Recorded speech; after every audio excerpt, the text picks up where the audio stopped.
Zuzi on the track.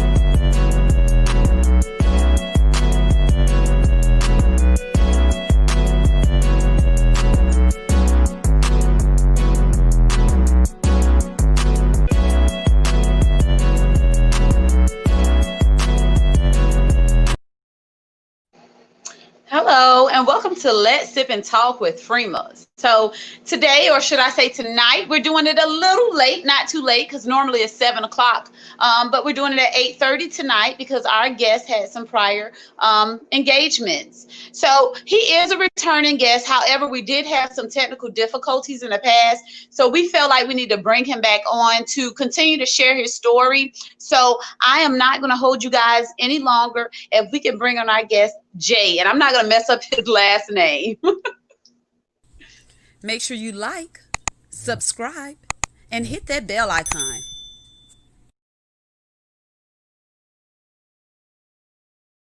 I played nose tackle, I played middle linebacker, I played outside linebacker. I've started every single position in the box for at least one game in my college career. So versatility, I definitely feel.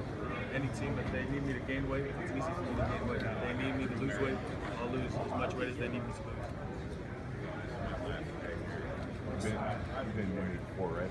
Yeah, I started my mission here actually. What was that experience like? It's crazy. Well, just being here in this room. Last time I was here, I was taking a tour. It was about 4 years ago. So just talking to some of my companions that I had back then, they're all just saying it's so crazy that I'm back here, just in a whole different setting. It's just unreal, but very mind blowing to me. I'm very grateful. And look at me, I'm all close to the camera. So just in that moment, how did it feel to have all them cameras? I mean, the mics in your face, and you seem so laid back. I think just the setting and, seeing a bunch of other guys that you look up to do it years prior, you kind of just study and see how they respond. And so you want to have good answers, especially at the combine, right? Everything that you do from right when you wake up to right when you go to sleep, everything's being watched and analyzed. So, you want to make sure that you're calm and composed under pressure. Okay. So the last time you were on, I think like COVID and all this stuff was going on. But before we get into that, can you just give a recap of, I see that you were a former pro ball player. Was that in Japan? Where was that located at? Yeah, so last year I played football overseas out in Japan. That's where I was able to kind of get back into the game of football. For a couple of years, I was not playing football, was just kind of trying to get my life back together from after football, you know what I mean? So right after college, my first stint at being a professional athlete was with the 49ers. I went from the 49ers. I was with them for a couple months, and then I got released and got picked up by Oakland, and then was there for a little bit, then got released and was picked up by Washington, where I finished out the season. And then after the season, I signed with the Steelers. But it's just been a fun journey, and it's been surreal just looking back at, some of these videos at the beginning of the clip, right? That was real legit. That was cool. So it's just surreal just to see how all of that played out. It was a fun ride for sure.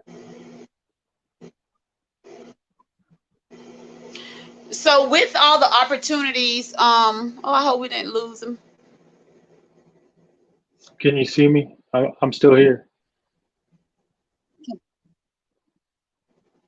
It looked like we were having some. Can you hear me pretty good? Can y'all Yeah, hear I us out can. there?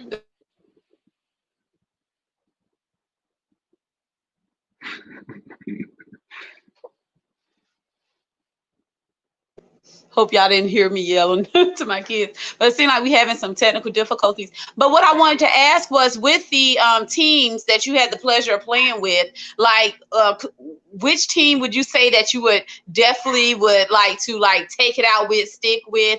And I hear the Steelers are doing very well now. Is that accurate? Because honestly, I don't follow That too is pretty well. accurate. They are a great team. Honestly, I really wasn't in Pittsburgh for too long, so I can't say if I wanted to stay there. It was, I mean, while I was there, it was a cool vibe. You know what I mean? I liked PA. I liked how everything was close. But Washington, I had a lot of fun over there. Okay. I grew some connections with some people and gained some relationships that I still hold dear to me today. So that was a place that I really liked being in, and it was fun while I was there. Okay. Like how did all this start out for you? Like were you and I seen on the clip that you said you toured the place where they were doing it. My dog. You toured the place where they were doing the interviews and everything. But how did it actually start for you? Like from high school, did they have scouts come out to watch you guys or you actually put in the work, and put yourself out there, the Right. videos and all that good stuff? No, that's a great question. I was super blessed in the area that I grew up in, just because we had a lot of really good athletes coming out of this area. My high school, my senior class, we had 12 guys all get D1 scholarships to play football. And in the state of Utah, that's not, I mean, that's impressive, but compared to other states like California and Texas and stuff like that, you get, some crazy scholarship numbers. But coming out of our school in our state, it was kind of new to have that much talent come off of one team. So it really just started there where I had some really good players around me. They brought in scouts. And so these scouts from these schools will come in and they'll evaluate the athletes and talk to their family members, talk to the coaches, talk to the administrators, just to try to get an idea of who this kid is, um, and then they kind of make their decisions as far as whether they want to bring that guy in for a recruiting trip, or they want to start recruiting the kid where the coaches will start coming out and talking to the parents and show their interest. And so it's kind of like a game of cat and mouse, so to speak, Mhm. where they're trying to give you everything that they can to get you to come to their school. And so it's a fun process for sure. And I was blessed to have a lot of other players around me that were going through the same thing, because we were kind of bouncing off, where we would be going, if we wanted to stick together, if we want to go, elsewhere and pursue other things. Then that was kind of how high school was for me. After high school, I Oh, signed with Utah State, where I went to school. Right after high school, I graduated, and then I had like 4 days to kind of hang out with my friends and stuff like that, and then it was straight to football right after that. And that was a fun transition for oh, me. It was a hard transition, but just being that young and going to a program where we were in a building stage. They had been losing a lot for years before I got there. So that year we had a new coach mhm. that was in his second year contract, and so he wanted to come in and kind of um, dig out all of the old, coaching philosophies and kind of players, and then bring in his own, Right. kind of scheme and system. So um, I was a part of his first recruiting class Wow. that was there, and so we had a lot of guys that came in, and we were expected to play, and so that was really fun being a freshman, being that young, and coming in and being expected to compete, and not only compete but contribute to the team. That was really fun for me, and I learned a lot of lessons that year, especially from coming in high school and not taking school too serious, and then going to college where Yeah. my coaches they're on you. You know what I mean? Like you got to go to class, you got to sit in the front of the class. You got a hat on, take your hat off, turn off your phone. It's Right. 100% straight to the teacher, and so that was fun for me to learn because I had a lot of older guys that were really good mentors and leaders around me. So I got to learn from a lot of really good men of how to be on the field, but also how to be off the field. Right. And it's important to conduct yourself in a manner where, because you're always representing someone or something, you know what I mean? And you want Absolutely. to be able to just, Absolutely. make sure that people get that vibe from people that are like you, so they can expect that. So, um, I had a lot of guys that were showing me the ropes in college, and I spent my first year there. Then I left, and I was planning on going on an LDS mission after my first year, my Hmm. freshman year. Um, so I came back. I didn't end up leaving on my mission, and I went back to school. I was away from school for like 4 months, I want to say, and then Okay. decided to go back, and then went back to school.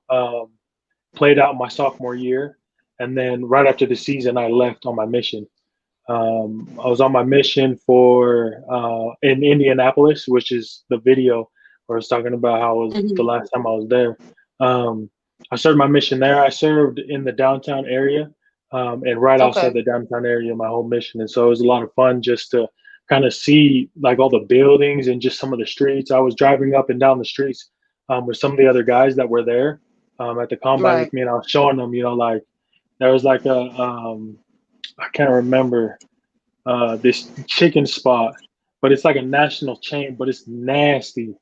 But you got to take them, like everybody that comes to Indianapolis, like all the people that we're teaching, we just take them there and see what they thought, because like there are people from Indiana that love that place, and it's like it really is gross.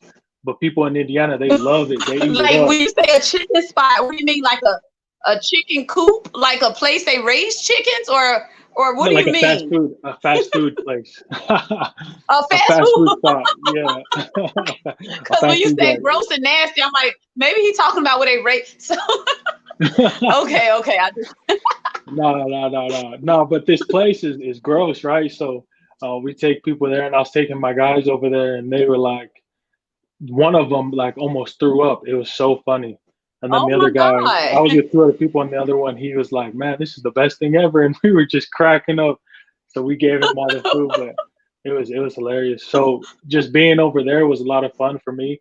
And then I got to learn a lot about myself, um, kind of grow Right. a little bit older and more mature. When you're on your LDS mission, you have a companion with you always, because in the scriptures they believe, Okay. or we believe, that you should always be teaching in two. And so you kind of just have that, brother there that's always there for you if you need him. Hmm. If you want to talk about something, or most of the time you're dedicating, I guess I would say 100% of the time you're dedicating yourself to teaching others. Right. You know what I mean? The scriptures and what you believe as far as the Bible, um, and the Book of Mormon. But that was a really fun experience for me. All of my companions, they were a lot older than me. Um, Hmm. the age threshold is like That's a good 25. thing. And yeah, well, it's not usually like that. Usually, you go out when you're 18. And so all of my companions, they were a lot older. Most of them, they had, their degrees. They were done with schooling, and they were kind of, had their head on right, but they just wanted to serve a mission just to, give back to to God. So Right. all of Right. these mission companions that I had were a lot older than me, so I had to learn, a lot of patience because I was younger. I was a knucklehead, just already playing 2 seasons of football. You know what I mean? I thought of myself a little bit. I was feeling myself a little bit too much, to be honest. And so, they put me in check, and it was really good for me to humble myself down. You know what I mean? And really just be thankful for things, and not be so, I guess, boastful. So Right. after Right. my mission, I came back, and my dad had cancer, and at the time I had my Oh other my brother out goodness. on his mission. And so while in our church, when you go on a mission, you got to pay $10,000. It's something like that. It's around that range. You pay a certain amount to go on your mission. And so my parents, with my dad having cancer, they were paying for two missionaries to be out at the same time, and it was tough for him.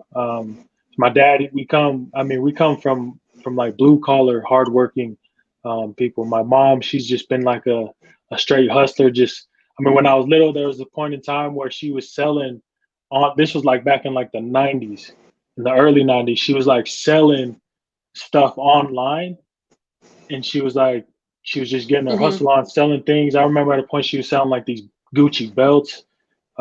She was selling some Jordans. We lived in California in Fairfield, as Vallejo County, and so she'd be out there just Hmm. selling J's, doing anything just to make some money. She was also a travel agent, and so she booked people's tickets that were going back to New Zealand, and Okay. so she was doing that for a while. So she, um, I mean, she's like a salesman at heart. She can sell anything, and so having her raise me and my brothers and sisters, and then my dad, um, he works in the steel industry. He's a steel salesman.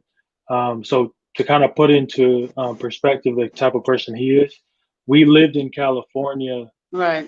and he would drive from California here to Utah every weekend, every week. So he would drive on Sunday night, Oh, get to Utah on Monday, and then fly, or sorry, not fly, but drive back to California Thursday night, and then spend the time with the family, and then be right back on the road. He did that for a couple of okay. years, and so he's a Wow. hardworking man. Taught me a lot. Taught me, everything is that you gain is through hard work and persistence, and you got to stay at it. You just got to keep on grinding, and the good blessings will come. And so having him, kind of raise me, and my mom raised me as well with my brothers and sisters. It was fun. I come from a big family. I'm one of seven, and so it gets a little crazy at the house sometimes. Especially, I had a younger brother that was um, a year, I want to say like 14, 15 months older than me or younger than me, and so having Younger. him there, and he's competing with me. He's like the golden child of my family, right? So like this cat, Oh.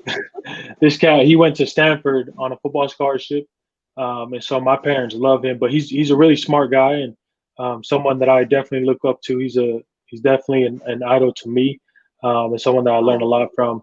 And so that's my guy. But going back to my family, the rest of my family, we're a big family on athletics. Um, my older brother, he played football at Dixie, and so kind of growing up and trying to follow him, that's kind of what put me Right. into football in the first place. And then my other brothers followed after that. My older sister, I have two older sisters. One of them, she went to a Weaver State.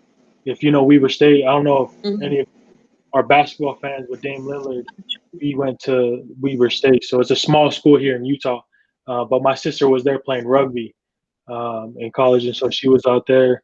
And then I had another sister. She was big into sports as well. And then there's me. Then my younger brother that went to Stanford, and then I got another younger sister. She plays softball at Utah. And then Okay. I have another younger brother. He'll be going to the University of Utah starting in January, playing football. Oh. So And you so have a family full of athletes. trying to be, Huh? trying to be. I think And I guarantee y'all are all competitive, very. too competitive sometimes. I think gets us into trouble, but it's all good. It's family at the end of the day, you know what I mean? Right. So how mad could they really Absolutely. get? Absolutely. Look, I hate to see game night in y'all house playing Monopoly or something. Man, honestly, it's my sisters. Like my sisters get after it, so it's those ones you got to be careful for. It's not the guys. Oh goodness. How did being that the world is opening back up and I hear that it's supposed to be shutting down again because of the cases, but did that affect you guys any over there in Utah too bad, or how is it over there? So the state we just barely had a government mandate for masks here in the state, and so Utah's numbers are climbing and they're Okay. rising. So they're one of the most dangerous states. I was reading the other day, like one of the hot spots in the nation. And Wow. it's honestly, it's really not a surprise because people here, they kind of, I don't, I don't want to necessarily say they don't care for it, but they kind of just um, During that thing. doing their thing. You know what I mean? And it's kind of frustrating, but then you kind of understand. That it's people, they have free agency and they want to do what they want to do. You know what I mean? So Yeah. I Yeah. mean, they don't pay my bills, so I don't really care for anybody else. You know what I mean? That's true. That's Just kind of got to how I look protect at it. yourself a little more, you Yep, know? for sure. And so, I mean, with me playing or coaching at BYU, it's pretty imperative that we kind of stick to these rules because these Right. young men, they're in football season, and I'd hate to be someone that came in with, COVID and spread it to Yeah, other players, ripping those absolutely. players of opportunities that could, get them paid and taking care of their families in the future. So they kind of expect us to just adhere to all the laws and regulations and policies. And then also the suggestions, just trying to be extra, so to Right. speak, I guess. And which is fine with me, if anything that will lower the risk for these players, I'm willing to do whatever it takes. I think these kids deserve Right. a great future, and so football can do that for What's you. the age range of the players you're coaching? So we get guys that are 18, 17, all the way up to 22, 23, Is it 24 hard years old. coaching a younger you? No, no, I love it, honestly. Especially being at the college that I'm from, these young men, Mhm. that most of them, they go on missions and they come back and they're a little bit more mature, and they kind of, Okay. understand what they want to do, and Right. how to do it. And so, these kids, watching how dedicated they are, it really just fuels me up to try to be the best that I can. If I can help them with some play or something like that, or give them a look that maybe they didn't see, or they weren't looking at a play in a particular angle that I was looking at it, then I want to help them out, just to see the blessings that Right. come from those guys balling out. So it's fun. I love it. Do you ever run across a kid that doesn't have like the oomph they need, or they feel like they're just not motivated? Like, what would you tell someone that, came on the team and, they're like, man, I don't think this is for me. I don't think I can't do it. And you see the potential in them, but they just, for some Hmm. reason, something's holding them back. Like, how do you set them straight to let them know, hey, you can do this? This is for you. Right. Or how do you tell them vice versa? It may not be for them. No, that's a great question. I think it's really just, you got to build that relationship and that trust, with these young men. If you can build a positive image of yourself in their head, and you can be trustworthy to them, and you help them out, they'll help you. And so that relationship grows. And so when you say something where, they're struggling and they come to you and they're just looking for, anything that will help motivate them, whatever you say, it doesn't matter. Right. They're going to take it to heart and they're going to run with it. And so it really is more in the relationship building. Whereas, like, you got to take time with these players, you got to talk to them, you got to hit them up, message them, see how they're doing, stuff like that. And then these players will respond when you say stuff like, you know, this is what you need to be doing in hardships, or times of trouble. And so it's really Right. just making sure that these kids trust you, and when you say something to them, they'll respond at the level of trust that they have for you, I believe. Right. How did you find yourself staying out of trouble and not following the wrong crowd and going down a wrong path? Like, I how did mean, you maintain that? I definitely had my I guess, what am I trying to say, my time of rebellion. I Okay. guess. Yeah. Back when I was a freshman, I got kicked out of school because me and some of my friends, we were doing hood rat things with my hood rat friends. If you've ever heard that what's it called, that The saying, term. the term, yeah, me and my friends, we were Mhm. making trouble, getting in fights all the time, just really just kind of not caring about anything, you know what I mean, just trying to be tough guys. And so we had this grand idea to go to all these schools, and like, of our rivals, right? Because the area that I'm in, all the schools are pretty close to each other. I mean, within a couple miles. Mhm. Well, I guess I'd say like 15, 20 miles from each other. So they're pretty close.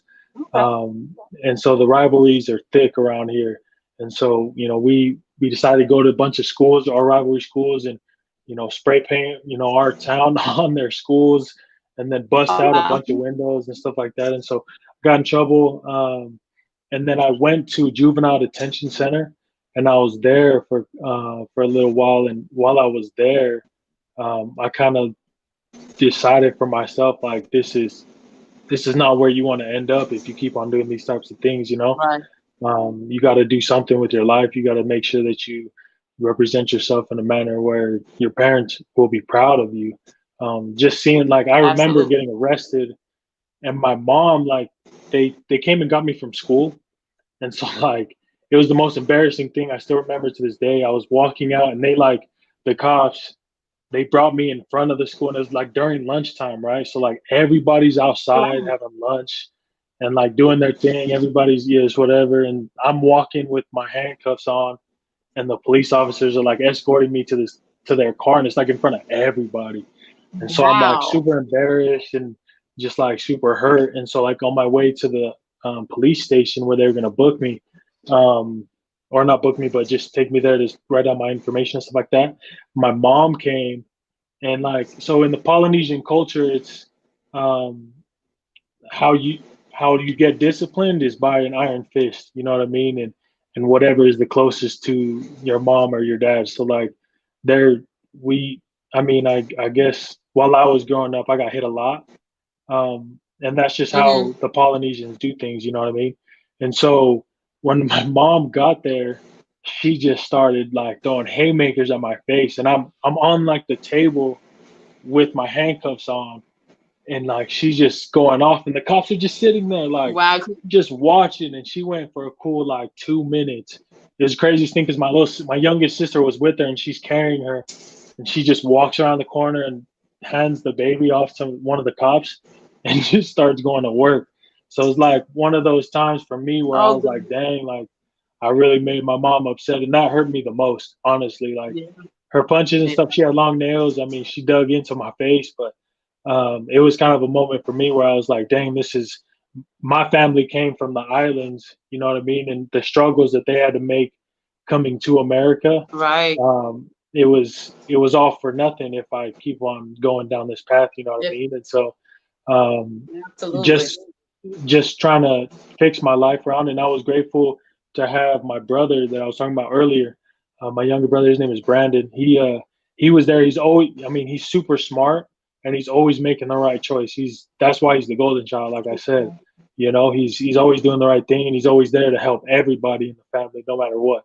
And so having him be around me, it really brought us closer, but it also pushed me because my brother, he's very athletically gifted, and so like whatever he does, it doesn't matter if it's like a video game, if he's doing a test, if he's playing in sports, playing basketball, we playing cricket or golf or whatever it is. He's trying to win, and he's trying to do it like impress everybody type of way. You know what I mean? Yeah. And so Oh. I was extremely competitive with him, and having him as somebody that I could always lean on, it was a true blessing for me for sure.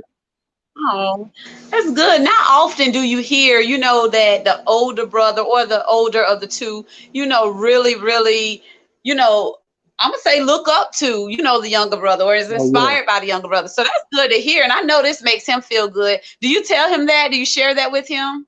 Oh yeah, all the time. I let him know, and he knows, how much I look up to him, and how much of a great Oh, example he is to me. So, that's my guy. We that's talk good. every day.